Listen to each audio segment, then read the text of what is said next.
I need to tell you something before I tell you this story. I am not a person who cries easily. I never have been. My father raised me to believe that composure was a form of respect, that when someone brings you their worst day, the least you can do is hold yourself together long enough to hear it properly. He was a quiet man, my father, the kind who expressed love through presence rather than words, and he believed that falling apart in front of people was a way of making their difficulty about you. You stay steady, he used to say. You stay steady so they don't have to.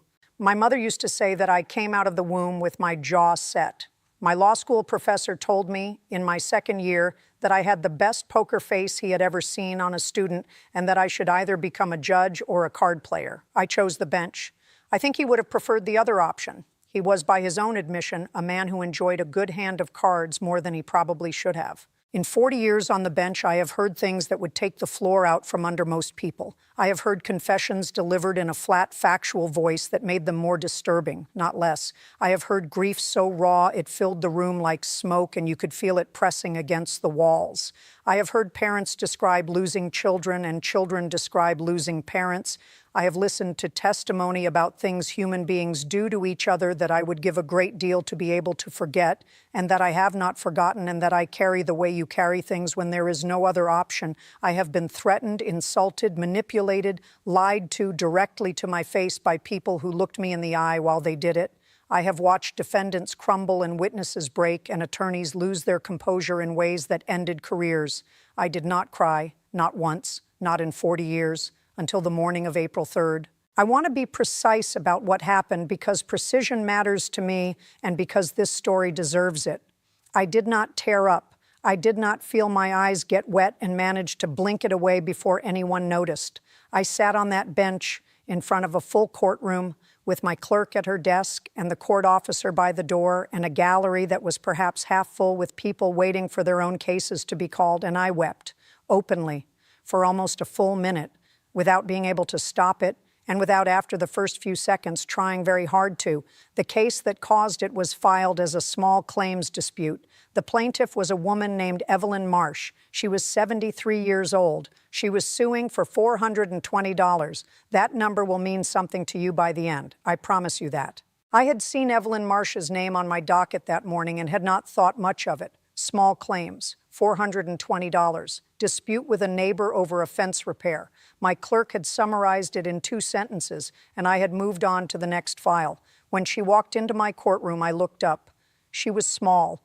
The kind of small that age makes some people not frail exactly, but as though the years have slowly, gently reduced everything down to its most essential. She had white hair pinned back with 2 silver clips. She wore a blue cardigan over a floral blouse, and she moved carefully, with the deliberateness of someone whose hips have been giving her trouble for a while, but who has decided not to mention it to anyone. She carried a small purse and a single piece of paper, folded in thirds. She sat down at the plaintiff's table and placed the paper in front of her, smoothed it once with both hands, and looked up at me with brown eyes that were tired and clear and entirely without complaint. The defendant was her neighbor, a man named Robert Tillis, 54 years old, who had shown up with a contractor's estimate and an expression that told me he had already decided this was a waste of his morning. He sat back in his chair and looked at his phone. I called the case and asked Evelyn to explain what had brought her here. She unfolded her piece of paper. She had written everything down in careful, looping handwriting, the kind of handwriting you learn in school before keyboards exist, the kind that takes time and care. She adjusted her glasses and began. In October of last year, she said, a section of the fence between her property and Mr. Tillis's property had come down during a storm. 3 panels. She had contacted Mr. Tillis to discuss splitting the cost of the repair, as the fence sat on the property line and had always been maintained jointly, going back to the previous owners on both sides. Mr. Tillis had agreed. He had suggested a contractor he knew. The contractor came, assessed the damage, and gave an estimate of $840 for the 3 panels. Evelyn had paid her half, $420. She had written the check the same week because that was how she did things, and promptly, without waiting to be reminded. Mr. Tillis had not paid his half. She had waited 2 months. She had knocked on his door twice. She had left a note. She had called once and left a voicemail. He had told her on the one occasion she reached him directly that he was going to take care of it. He had not taken care of it. The contractor who had completed the repair in good faith had since sent Evelyn the second invoice. She had paid it, another $420, because she did not know what else to do, she said, and she did not want the contractor to suffer for someone else's failure to keep his word. She had paid $840 for a fence repair that was supposed to cost her $420. She was here to recover the difference. That was the case. Straightforward, documented. The contractor's invoice was on the paper she had brought. Her 2 canceled checks were there too, photocopied side by side in the careful, organized way of a woman who has been keeping her own records for a very long time. I looked at Robert Tillis. He shrugged and said the timing had been bad. He'd had some expenses. He was planning to pay her back. I asked when. He said he wasn't sure exactly. I looked at Evelyn. She was watching him with an expression I recognized. Not anger, not bitterness, just a very quiet, very tired recognition of a thing she had already known and had come here hoping to be wrong about. I was about to rule. It was an open and shut case. The documentation was clear, the agreement was clear, and Robert Tillis had no defense beyond inconvenience. I was going to fine for the plaintiff, award $420 plus filing costs, and move to the next case. And then I asked the question I almost didn't ask. I don't know exactly why I asked it. 40 years of instinct, maybe. Something in the way she had smoothed that piece of paper, something in the 2 canceled checks, photocopied so carefully, as though $420 was something she had needed to account for very precisely. I said, Mrs. Marsh, I want to ask you something, and you don't have to answer if you'd prefer not to. The second payment, the one you made to cover Mr. Tillis's share, was that a difficult decision for you financially? She looked at me for a moment, then she said, Yes, Your Honor. It was. I said, Can you tell me a little more about that? She looked down at her paper. She was quiet for long enough that I thought she might decline. Then she folded her hands in her lap and she looked back up at me and she began to talk. Her husband, Harold, had died 14 months ago. Pancreatic cancer. From diagnosis to the end was 11 weeks. She said it that way, 11 weeks. The way you say a number when you have counted it so many times it is worn smooth. They had been married for 51 years. He had been a high school history teacher for 34 of those years, American history mostly, with a particular devotion to the Civil War period that his students either found infectious or mildly exhausting, she said, and another small smile came and went. He had coached the junior varsity baseball team on the side for 20 years because he loved the game and because he believed, she said, that boys needed someone to show them how to lose gracefully before they could learn how to win at anything that mattered. He had been, by everything she described and everything I could hear in the way she described it, a good man. The particular kind of good that is not loud about itself, that shows up consistently over decades in small, reliable ways that you only fully understand the size of after it is gone. After Harold died, she discovered something about their finances that she had not fully understood while he was alive. Not because he had hidden it from her. Harold was not that kind of man, but because she had trusted him to manage it, and he had managed it carefully and quietly and without worrying her the way he did most things. What she found was that the careful, quiet management had been covering a gap for several years. Medical costs, mostly. A cardiac event 4 years ago had required a procedure and a recovery in medications that their supplemental insurance had not fully covered. It had been significant. Harold had handled it. He had moved things around, she said, and then she paused for a moment as though she was still working out how to feel about that, and then she continued. She was not angry. She wanted to be clear about that. She said it twice, actually, in the careful way that told me she had thought about it enough to be sure. Harold had done what Harold did, absorbed the difficulty himself, and presented her with the smoothed-over version. It was one of the things she had loved most about him, and one of the things that had made his absence so complete, because the smoothing over was gone now.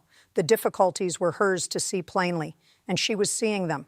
She had a fixed income, Social Security, and a portion of Harold's teacher's pension, which she received as his surviving spouse. She had the house, which was paid off. She had a savings account that was smaller than she had understood it to be, but it was there. She was not in crisis. She said it firmly, with the tone of someone who does not want to be treated as fragile. She was not in danger. She had what she needed. But $420, she said, looking down at her paper for just a moment and then back up at me, was not a small number for her. It was a month of utility bills. It was the medication co-pays she had been deferring since January, waiting for her February Social Security payment to clear before she called in the refills. It was the winter coat she had decided to skip this year because the old one still kept the cold out well enough if she wore a sweater underneath, and there were things that seemed more necessary than a coat. She had paid it anyway, both times, because the contractor had done his job correctly and on time and deserved to be paid, and because she did not believe that other people should have to carry costs that were not theirs to carry. She stopped talking. The courtroom was absolutely silent. I looked down at my bench. I looked at the 2 canceled checks on that photocopied page. $420, $420, written in the same careful handwriting as her notes, signed with the same looping signature. And something broke open in me that I did not know was there. I have thought about this many times since April 3rd, turning it over carefully, trying to understand precisely what it was. I am a person who believes in understanding things precisely. It was not pity. Evelyn Marsh did not want pity and would have found it quietly insulting, and I would not have offered it to her. It was not sadness alone, though there was sadness threaded all the way through it. It was not even grief exactly, though it touched something in me that had to do with loss and with time and with the people we rely on to manage the difficult things quietly and what happens to us when they are gone. I think what it was, what finally, after 40 years, moved through every defense I had built and could not be held back, was the specific accumulated weight of her decency. Not one thing, all of it together. The coat she had decided not to buy. The medication copays sitting in a queue until the deposit cleared. The contractor paid twice without complaint because he had done his job correctly, and that was the end of it. Harold's cardiac costs absorbed and managed and never mentioned because she was not supposed to worry. 51 years of a life built with such careful, daily, unannounced integrity that even when the money was tighter than she had understood and the absence was as large as a room she walked through every morning, her first instinct was still to make sure no one else was inconvenienced by any of it. $420, 1 piece of paper, 2 silver clips, a blue cardigan, an old coat that still mostly did the job. I could not stop it.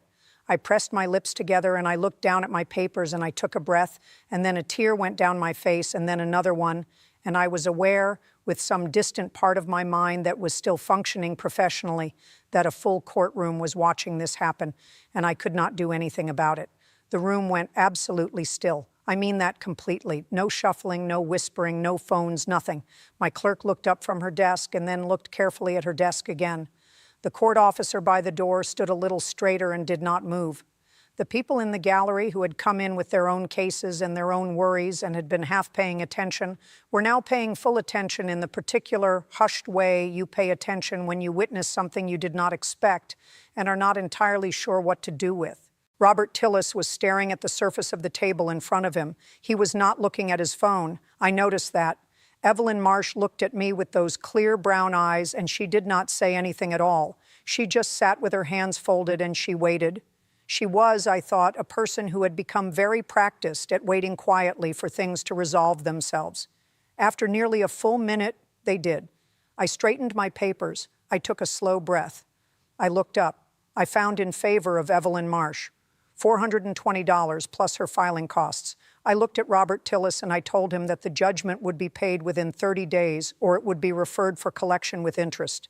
He nodded without looking up. But before I struck the gavel, I said something else.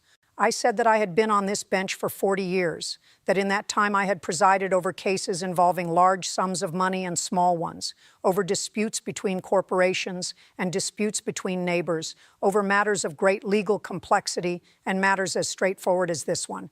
I had learned in those 40 years that the amount of money at stake in a case tells you very little about the weight of it. The weight of a case is determined entirely by what it means to the person standing before you.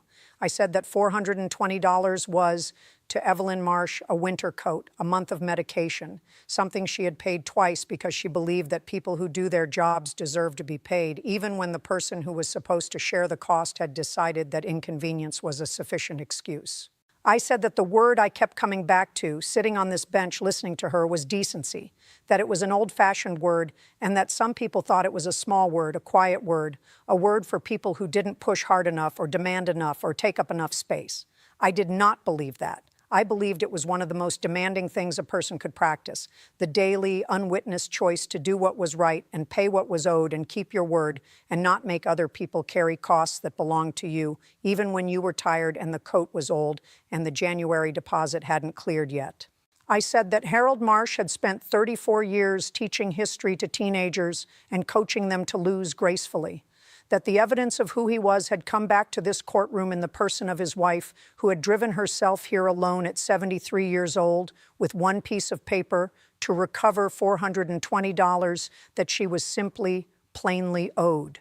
That was Harold's legacy. That was 51 years of a life built together. That was what it looked like. I struck the gavel. Evelyn Marsh picked up her piece of paper. She folded it in thirds. She put it in her purse. She stood carefully with that deliberate movement that told you the hips had been a problem but were not going to be mentioned. She looked at me. "Thank you, Your Honor," she said. I told her it had been my privilege. She walked out of my courtroom and I watched her go, and I thought about Harold, who had managed things quietly so she would not worry.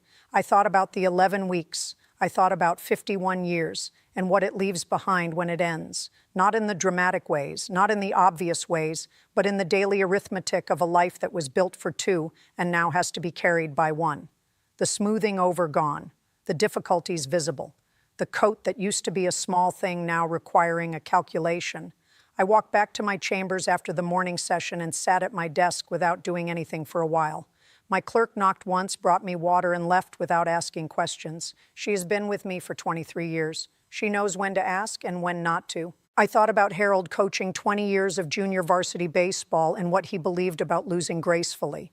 I thought about what it means to love someone for 51 years, the specific accumulated weight of it, the 1,000 daily small decisions that become a life so intertwined that when one half is gone, the other half has to learn from the beginning how to carry things that were always carried together. I thought about what Evelyn Marsh had chosen to do with that. She had not collapsed. She had not asked for more than what was hers. She had driven herself to a courthouse at 73 years old with one piece of paper, and she had sat down at that table, and she had explained herself clearly and correctly, and she had waited for the system to do what it was supposed to do, without drama, without asking anyone to feel sorry for her, just waiting the way she was practiced at waiting. She had been right to wait. I thought about all of the Evelyns, the people who come through those doors quietly, without theater, carrying disputes over amounts of money that are not small at all, that are, in exact and unglamorous terms, a coat, a month of medication, a specific number of months of careful saving that someone else's carelessness erased. They bring their photocopied receipts and their one piece of paper, and they sit down, and they explain themselves, and they wait. They do not perform their difficulty. They do not ask for sympathy. They simply present what is true and trust that someone in that room will look at it seriously. My job every morning I put on this robe is to be that person, to look at it seriously, to understand that the number on the filing form is almost never the whole story, to make sure that the woman in the blue cardigan who drives herself here alone is heard with exactly the same weight and seriousness as everyone else who walks through those doors, regardless of how much or how little she is asking for. After 40 years, that is still the whole job. I am not ashamed that I cried on April 3rd. I have been asked about it since by people who were there and people who heard. I tell them what I am telling you now. I am not ashamed. I am glad. Glad that after 40 years and everything those years deposit in you, every wall, every defense, every professional distance you learn to keep, something as quiet as a woman in a blue cardigan with 2 canceled checks could still find its way completely through. The day that stops being possible is the day I stop being useful on this bench. Evelyn Marsh walked out of my courtroom and went home, to the house she had shared with Harold for 51 years, where where his reading glasses were probably still somewhere she had not yet decided what to do with. She went home to the coat that kept the cold out well enough with a sweater underneath. She went home $420 closer to the medication refills and the utility bill and the careful, specific arithmetic of a life being managed alone. She had come for what was hers. She got it. That was April 3rd. That was the first time in 40 years I cried on this bench. And every time I have thought about it since, I come back to the same place. Some things are exactly as heavy as they should be. Some people, by the quiet daily practice of their decency, earn far more than they will ever ask for. Evelyn Marsh asked for $420. She was worth every year I spent learning how to hear her. If this story reached something in you, if you thought of someone while you were listening, someone who pays twice without being asked and skips the coat and manages the difficulty quietly, share this today. Subscribe to this channel because I have 40 years of mornings like this one and I am not finished. And leave me a comment. Tell me about your Evelyn. Tell me about the person in your life who does the quiet, decent, unannounced work without recognition and without asking anyone to notice. Tell me their name. They deserve more than silence.